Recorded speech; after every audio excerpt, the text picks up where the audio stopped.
Microsoft Project 2013. Hello and welcome guys. This is Vivek Goyal and Udit Malhotra addressing you in this video. So let's roll up to learn something interesting. Yes, we are here to learn a tool namely Microsoft Project Management Tool, which is the hotshot for the people undertaking the management stuff.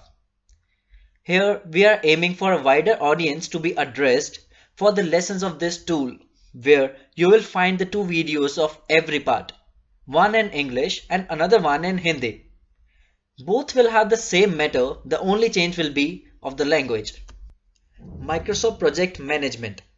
It is a user-friendly tool used to effectively and accurately manage the project activities, keeping in consideration of all the vital details, even the small bits of the project like time-to-time tracking and precise completion percentage.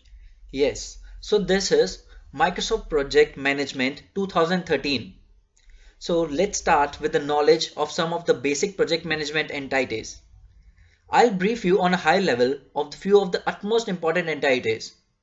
So let's start with this task only. Firstly, we need to know about the resources. So resources can be referred to as the profile which is needed to perform a particular task. Say, for testing, we need test analysts, test leads, test managers, subject matter experts, defect managers, etc. So these all are regarded as resources.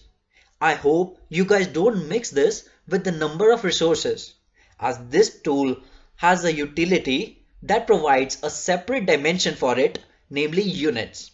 So we'll discuss it in our further digging of the tool. So next is allocation. As the name suggests, it is defined as defining the resources to a particular task. So the next comes scheduling. It says the estimation of the duration of a particular task. So estimating comes along with the experience. More the experience, the better you can estimate the duration of a task. Predecessor and successor activities. Crystal clearly we can understand the predecessor. That means it is the task preceding, or simply you can say the task coming before a particular present task, and successor means the task next to the present one. Next is the Gantt chart. So it is a chart in which a series of horizontal lines shows the amount of work done or the production completed in a certain period of time in relation to the amount planned for those periods. In a nutshell, it is a chart or a graph representing the overall progress report along with the specific dependencies. Let's clarify more while using the tool. One more thing we need to know before initiating the learning process of this tool is critical task. In an overview, it means the longest duration between the milestones. In other words, the duration ranging between the first start of the project till the end of the last task. We'll discuss more deeply soon. So let's begin with the lesson 1 of this tool now. Just intimating you that this tool is a very complex one. So let's start with the basic functionality of this tool.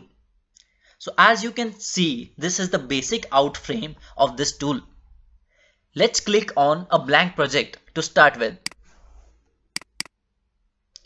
Correct. So now you can see at the top of the screen there is a menu bar where it says the file. In file you can see all the basic options that Microsoft provides in every tool, like save, save as, print, share, export, close, etc. So this was all for the introduction tutorial. See you guys in the next lessons. Stay tuned up. Bye bye.